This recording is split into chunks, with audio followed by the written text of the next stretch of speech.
नमस्कार साथियों, आशिता वाचे के इस अंक में आपका स्वागत करती हूँ। आइए आज के इस अंक में जानते हैं भारत के सबसे धनवान 10 मंदिरों के बारे में। ये मंदिर न केवल हमारी आस्था का केंद्र है, हमारे आध्यात्मिक केंद्र हैं, बल्कि हमारे इतिहास, हमारी संस्कृति और हमारे देश की संपत्ति के खजाने भी हैं। तो आइए एक एक करके जानना शुरू करते हैं इन दिव्य मंदिरों को। चलिए शुरुआत करते हैं उड़ीसा की राजधानी भुवनेश्वर में स्थित लिंगराज मंदिर से। ये लिंगराज मंदिर एक ऐसा दिव्य मंदिर है जो हरि और हर का संगम है। भगवान शिव के इस मंदिर में शिवलिंग के साथ भगवान श्री हरि विष्णु भी विराजमान है। इस मंदिर का निर्माण करीब 11वीं सदी में किया गया था और ये मंदिर अपनी अद्भुत स्थापत्य कला और भक्तों में दिए गए दान की वजह से बहुत ज़्यादा मशहूर है। हमारी इस यात्रा का अगला पड़ाव है तमिलनाडु के मदुरई का मीनाक्षी अम्मा मंदिर। देवी मीनाक्षी और भगवान श्री सुंदरेश्वर को समर्पित ये मंदिर अपनी खूबसूरती, अपने भव्य गलियारों, अपने विस्तृत खंभों और नक्काशी की वजह से तो मशहूर है ही, लेकिन हर साल लाखों भक्तों द्वारा दिए गए दान की वजह से और इस मंदिर की पारंपरिक संपदा की वजह से भारत के मशहूर और धनवान मंदिरों में इस मीनाक्षी सुंदरेश्वर मंदिर का भी स्थान है। इसके बाद चलिए रुख करते हैं आसाम के पहाड़ियों में, पहुंचते हैं कामरूप और करते हैं दर्शन माँ कामाख्या का। माँ कामाख्या का ये मंदिर तांत्रिक पूजाओं के लिए तो वैसे बहुत मशहूर है। ये वही मंदिर है जहाँ माना जाता है कि माता सती की योनि गिरी थी।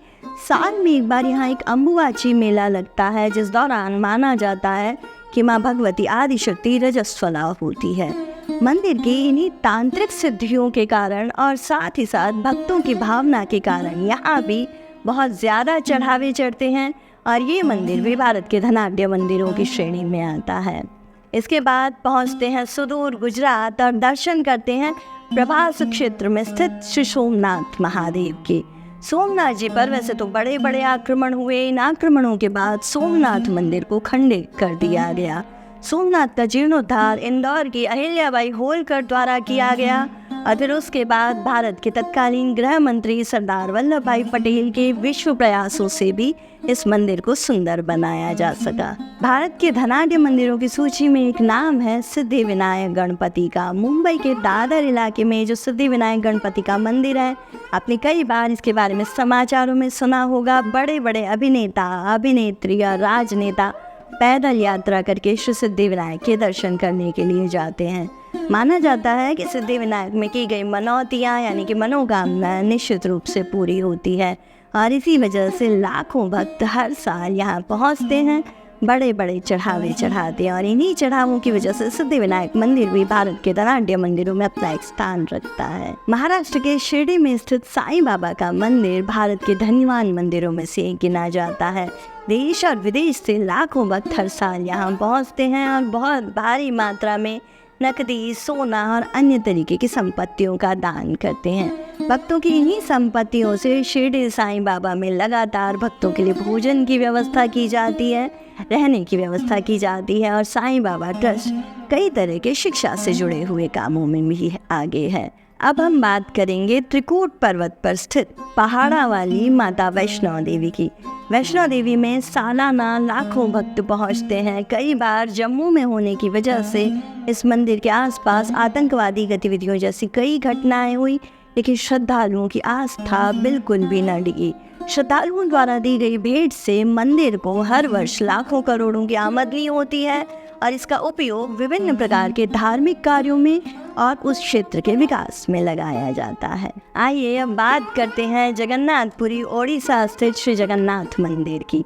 भगवान जगन्नाथ का ऐश्वर्य और वैभव तो उनकी रथ यात्रा के दौरान पूरी दुनिया देखती है, लेकिन इसके अलावा उनके स्वर्ण भेष के दौरान, उनके गज भेष के दौरान भगवान जगन्नाथ का वैभव पूरे विश्व के सामने, श्रद्धालुओं के सामने परिलक्षित होता है।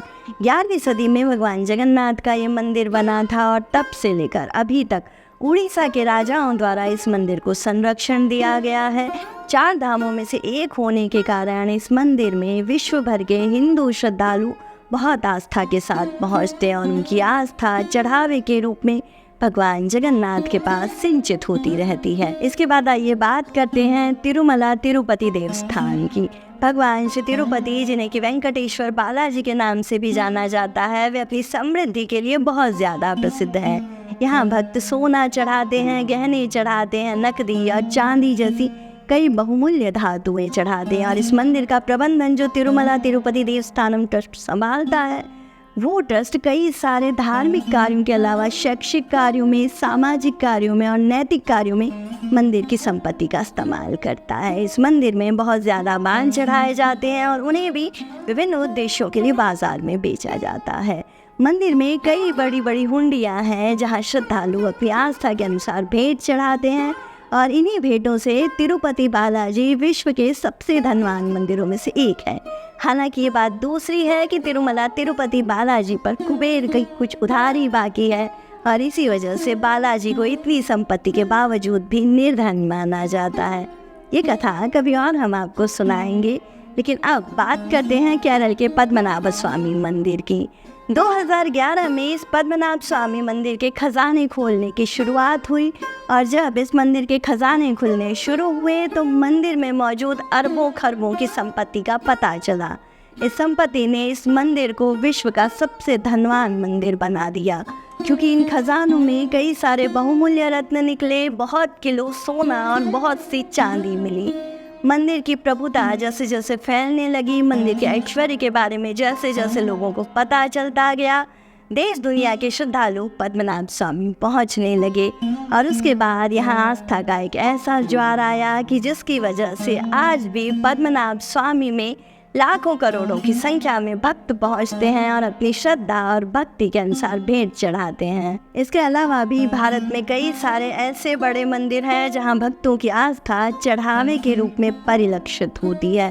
फिर चाहे वो गुजरात का अंबाजी मंदिर हो जहां नवरात्रि के दौरान लाखों भक्तों की भीड़ उमड़ती है, या फिर 4 धामों में से एक गुजरात के द्वारिका में मौजूद भगवान श्री द्वारिकाधीश का मंदिर, केरल के अयप्पा स्वामी का मंदिर जो कि सबरीमला में है, या फिर गुरुवायूर मंदिर जो कि भगवान श्री कृष्ण का मंदिर है। यहाँ भी लाखों करोड़ों की संख्या में हर साल चढ़ावा चढ़ता है।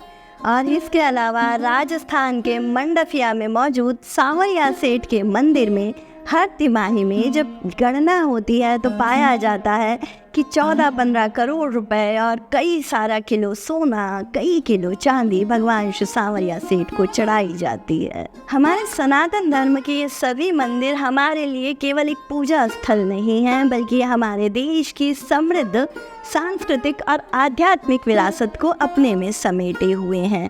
इन मंदिर की जो करोड़ों रुपए की संपत्ति है वो दरअसल भक्तों की अटूट आस्था और उनकी निष्काम भक्ति का प्रमाण है। अगर आपको मेरा ये वीडियो पसंद आया है तो इस वीडियो को लाइक कीजिए, इसे ज़्यादा से ज़्यादा शेयर कीजिए, चैनल को सब्सक्राइब कर लीजिए और साथ ही साथ बेल आइकन दबा लीजिए ताकि आशिता watch our history not mythology पर आने वाले किसी नए वीडियो की अपडेट आपसे मिस ना हो जाए। मैं जल्द लौटती हूँ अगले अंक में किसी अगली दिव्य कथा, किसी अनोखे आख्यान के साथ। तब तक के लिए नमस्कार।